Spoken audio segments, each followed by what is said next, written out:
Children in the Los Angeles Unified School District will return to class tomorrow. They do so in a tumultuous moment in national and international politics with a growing number of reported hate crimes in schools. Earlier this year, the Justice Department released a first-of-its-kind report saying hate crimes in schools more than doubled from 500 in 2020 to 1,300 in 2022.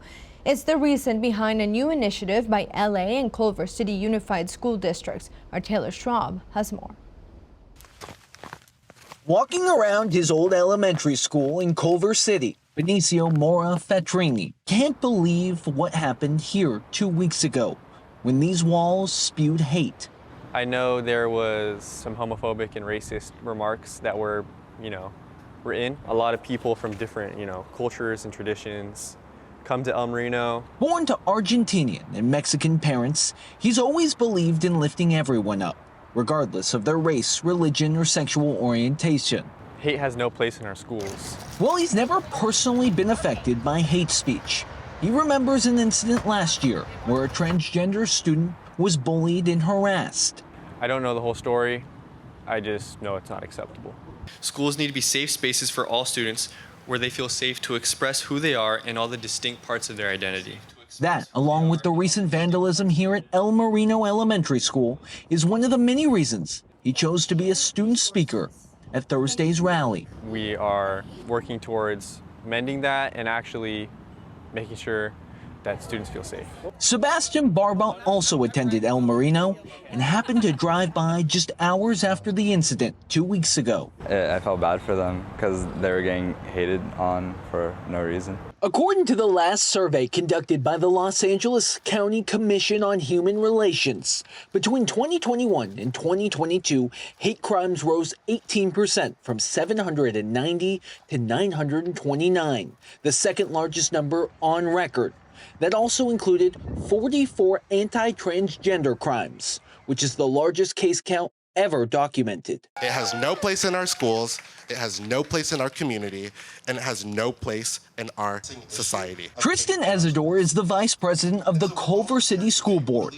It's one of the most diverse districts in all of LA County and the entire state.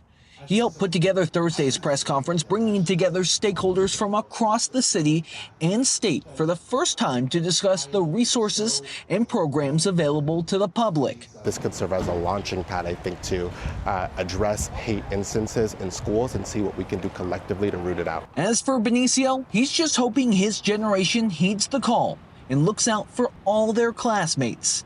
The LA vs. Hate initiative is really just an example of, a movement towards change. Stopping hate by standing together.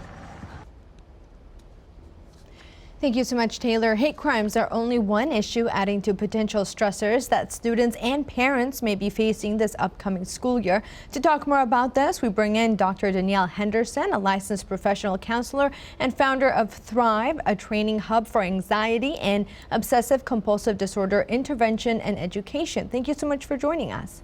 Thanks for having me. Danielle, we're less than 24 hours away from hundreds of thousands of kids returning to school. How can parents support kids that may be feeling anxious about all of this?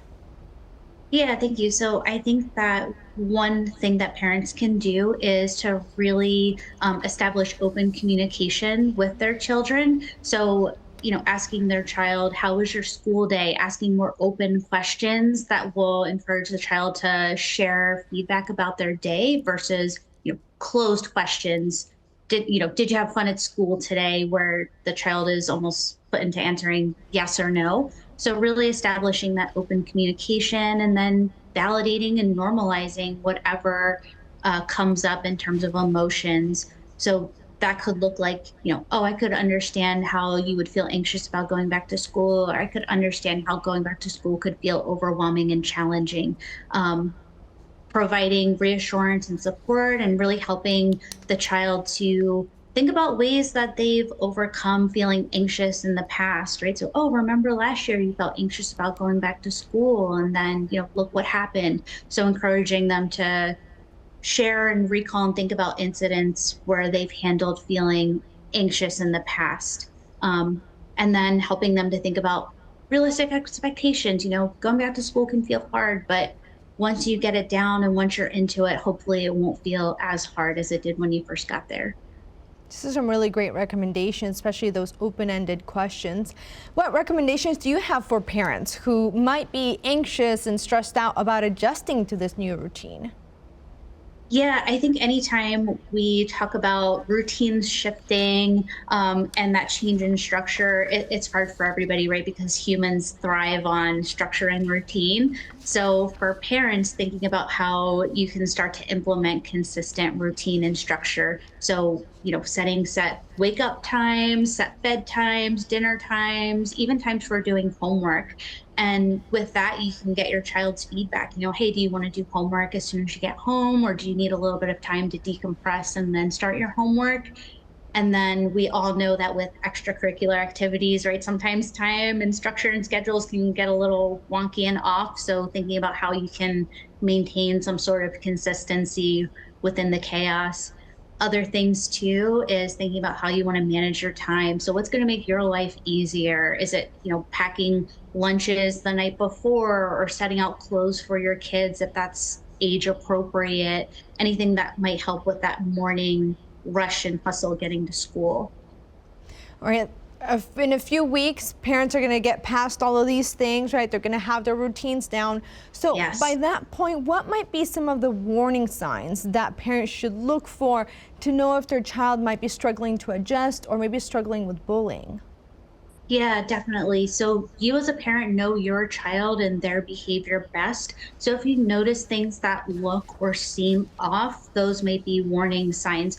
So with kids, sometimes mental health struggles or challenges can come up and look very somatic. So in that, I mean that they might express, physical symptoms. So maybe they might be complaining of headaches or stomach aches or other physical symptoms when they weren't doing that all summer, or not wanting to go to school when you know that historically they've liked going to school. Those might be warning signs. Other things to keep an eye on could be, aggressive behaviors in the home that aren't typical, changes in their sleep or appetite, or even like feeling really irritable or having mood swings if that's not, age or developmentally appropriate. Those might all be signs to, raise the red flags that something might be going on. And any one last tip for parents about when they should escalate it to a school administrator? Yeah, definitely. So anytime there is, physical harm coming to your child, definitely escalate. If you've brought it up with the teacher and you haven't seen progress, those would also be signs to escalate as well. But yeah, anytime it comes to your child's safety, escalate it to the administrators. Dr. Danielle Henderson, licensed professional counselor and founder at Thrive, a training hub for anxiety and OCD intervention and education. Thank you so much for your time and those great tips. Thank you. Coming up, the Park Fire is now the 4th largest in the state's history and continues to burn. Ahead, we hear from those impacted by it.